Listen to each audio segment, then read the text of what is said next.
today, ADI profits boom as risks rise.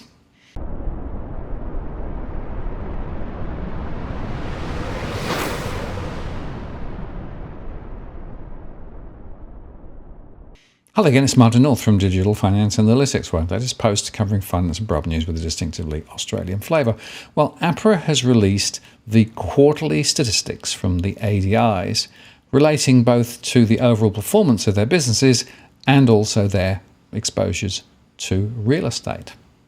And APRA said that ADI's net profit after tax increased by a massive 71.4% or $15.6 billion for the year ended December 2021. The increase was largely driven by a material reduction, down $13.5 billion, in charges for bad or doubtful debts. So a lot of this is just accounting magic, as ADIs have continued to release provisions raised during the earlier stages of the pandemic due to the better than previously expected economic outlook. The industry return on equity increased by 4.3 percentage points to 10.6% over the same period, and that's closer to pre-pandemic levels. ADI's cost-to-income ratios declined to 54.4% for the year ended December 2021 from 57.6% in the prior year. The improved ratio was largely due to improvements in operating income outpacing operating expenses incurred over the year, and that was predominantly due to significant growth in mortgage lending and also trading income. Total assets increased by 2.7% over the December 21 quarter to $5.6 trillion as at the 31st of December 2021. That was driven by cash and liquid assets, which included the Reserve Bank of Australia's exchange settlement account balances. Cash and liquid assets increased by 15.5%, that's up $116.9 billion, to $871.6 billion over the quarter. And over the same period, gross loans and advances increased 2.2 percentage points, up $78.1 billion to $3.7 trillion, reflecting the strong housing market and business credit growth. Deposit liabilities also grew strongly in the December 21 quarter, increasing to a new historical high of $3.6 trillion, that's up 3%. The funding environment in the December 21 quarter was favourable to ADIs, with strong deposit growth likely supported by reduced spending due to increased conservatism relating to the emerging Omicron strain during the period.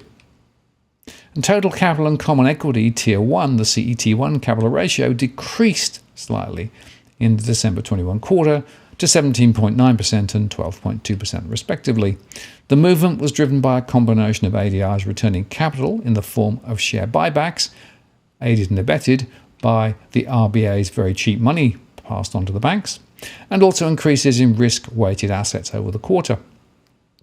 The industry non-performing loans ratio decreased slightly by 0.09 percentage points over the quarter to 0.89% as at the 31st of December 21. The improvement reflected repayment deferral programs, easing lockdown restrictions, and the improved economic outlook. And they said that there are yet to be any observable impacts from the Omicron variant on asset quality. Total specific provisions decreased for a sixth consecutive quarter since the peak in June 2020. This reflects a write-back of the provisions raised in the earlier stages of the pandemic. And the industry liquidity coverage ratio, the LCR, increased over the December quarter by 6.3 percentage points to 139.4%. A key driver of the increase in the LCR is likely to have been the ADIs increasing their holdings of high-quality liquid assets to meet APRA's expectation that no ADI should rely on the committed liquidity facility to meet their minimum 100% LCR requirement from the beginning of 2022. LCR ADI's total central bank balances, including exchange settlement account balances with the RBA, continue to increase in the December quarter, rising to a historically high level of $527.6 billion as at the 31st of December 21, having more than doubled since December 2020. On the other hand, large ADI's holdings of Australian government securities and securities issued by the borrowing authorities of the states and territories declined over the same period from $3.26 billion as at the 31st of December 2020 to $241 billion as at the 31st of December 2021. The significant shift between different types of high-quality liquid assets is partly due to a strategic move by ADIs to optimise costs and return outcomes, and of course it includes the very cheap money from the Reserve Bank. The industry minimum liquidity holdings ratio decreased over the quarter from 0.6 percentage points to 19% as at the 31st of December 21. However, it still remains at an elevated level when compared with the historical averages and regulatory minimum requirements.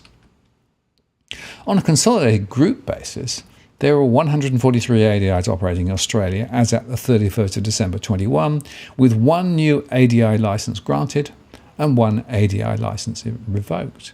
Barclays Bank plc was granted a new foreign branch ADI licence with effect from the 20th of December 2021, and Pulse Credit Union Limited has its ADI licence revoked with effect from the 29th of November 2021. Now let's look at the real estate statistics of the banks. New residential mortgage lending remains solid over the quarter at 1.9% higher than the September quarter, and it's 33.4% higher than the previous comparable period, the December 2020 quarter. Owner-occupiers represented the majority of new lending. That said, the growth in new lending to investors outpaced new lending to owner-occupiers over the December 21 quarter, growing by 5.8% and 0.2% respectively. New lending at higher loan-to-valuation ratios remained relatively low, but did increase slightly after 3 quarters of declines. The share of new lending at LVRs greater or equal to 90% rose to 7.9% in the December quarter from 7.5% in the previous quarter. And new lending at lower LVRs remained high and increased marginally over the quarter, with 63.3% of all new loans funded at less than 80% in the December quarter. The proportion of new residential mortgage loans with a debt-to-income ratio of 6 times was 24.4% over the December quarter, compared with 23.8% in the September quarter. And since the 1st of November 21, banks have been assessing loan serviceability at a buffer of at least 3 percentage points above the loan product rate, compared to the previous practice of 2.5 percentage points, and the share of new residential mortgage loans approved as exceptions to serviceability policy increased by 0.5 percentage points in the December quarter to 2.4%, while the share of loans approved with serviceability verification waivers increased by 0.3 percentage points to 1.7%. The total residential mortgage credit outstanding increased by 2% over the quarter and is up by 6.5% over the year to December 21. The increase continues to be driven by strong growth in owner-occupied loans, which expanded by 9.9% over the year. Investment loans increased by 2.5% over the year. And the overall LVR profile of ADI's housing remains strong. The share of residential mortgage lending with LVRs greater or equal than 90% continues to decrease from 4.3% in September 21 to 4.1% in December 2022, while the share of loans with LVRs less than 80% increased from 80.1% to 80.6% of mortgages outstanding.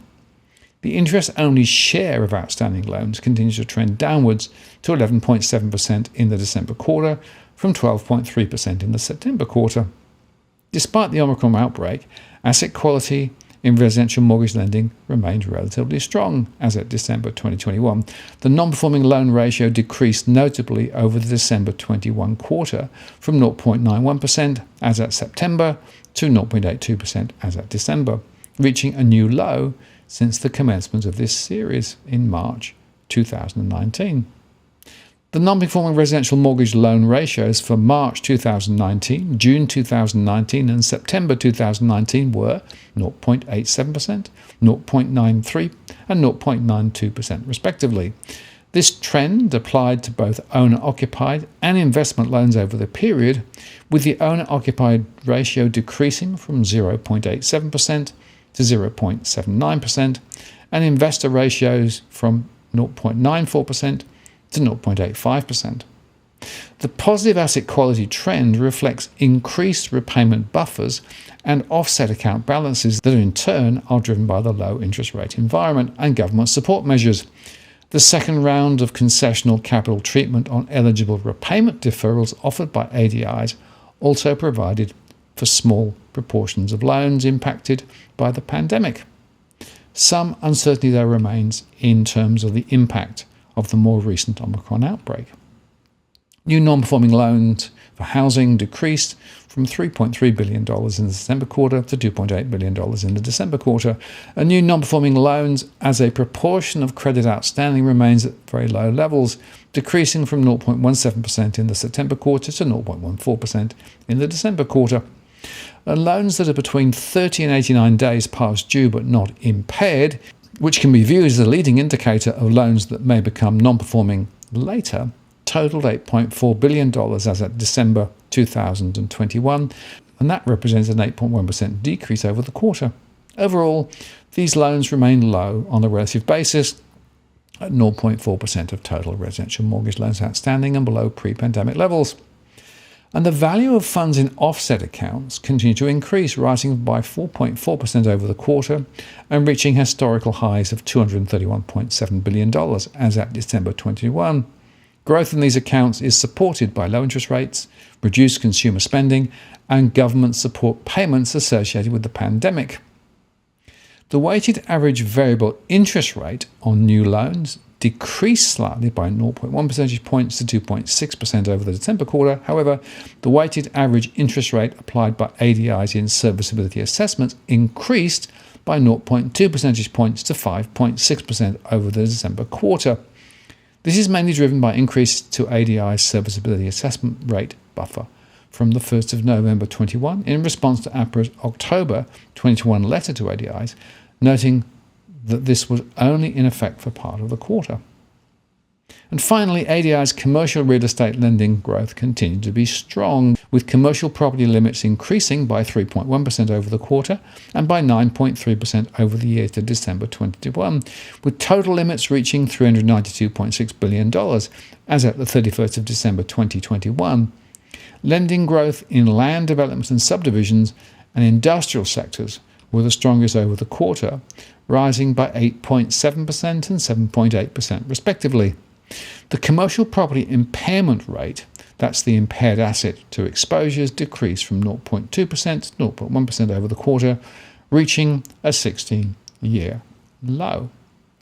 Now, there's a couple of points to make here. The first is that some of those numbers are not too bad, but I am concerned by this significant rise in high debt-to-income ratios. This, of course, is a very important indicator of potential risk ahead and reflects the much higher debt that households are getting themselves into. The debt-to-income ratio continues to rise. The loan-to-value ratio, of course, is a function of the loan and also property price rises. So in a way, it doesn't surprise me that the LVR ratios have dropped. But of course, the fact of the matter is that many new borrowers are still highly leveraged.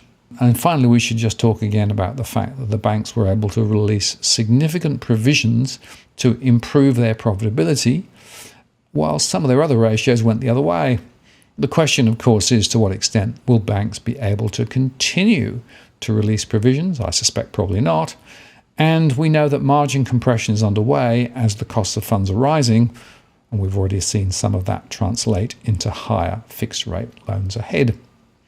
If the Federal Reserve decides to lift rates, as we expect, and if those rates then flow through to higher funding cost rates to the Australian banks, we can expect mortgage rates to continue to rise, whether or not the Reserve Bank follows suit with a lift in the cash rate. So this is probably the low point in the cycle in terms of bad performance, but probably from here we're going to see the risk continue to rise and poor performance in mortgage books also rise. Now, if you're buying your home in Sydney's contentious market, you don't need to stand alone. This is the time you need to have Edwin Almeida from Ribbon Property Consultants standing alongside you. Buying a property is both challenging and adversarial. The vendor has a professional on their side. Emotions run high, price discovery and price transparency are hard to find, and then there's the wasted time and financial investments that you make. Edwin understands your needs, so why not engage a licensed professional to stand alongside you? With RPC, you know you have experience, knowledge, and master negotiators looking after your best interests. So shoot Ribbon an email at info@ribbonproperty.com.au, and if you use the promo code DFAWTW/Martin, you can get a 10% discount offer. I'm Martin North from Digital Finance Analytics. Many thanks for watching, and I'll see you again next time.